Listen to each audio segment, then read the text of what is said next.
Hey, everyone. Welcome to my new tutorial. I hope you're doing well. Today, I'll show you step by step how to save a profile picture from Telegram to the gallery of your device.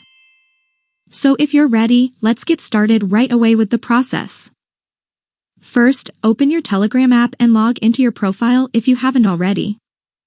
After that, tap on the three horizontal lines in the top left corner of the screen. Now, tap on your profile picture to open it in full size. Once you've done that, now tap on the three dots in the top right corner of the screen. In the drop-down menu, tap on the Save to Gallery option. That's it. Now exit the Telegram app and open the gallery. You'll see that the picture you downloaded is there. Thank you for watching. I hope this video was helpful to you. If it was, don't forget to like it and subscribe to my channel to receive notifications about my future content. Your support means a lot to me. See you in the next video.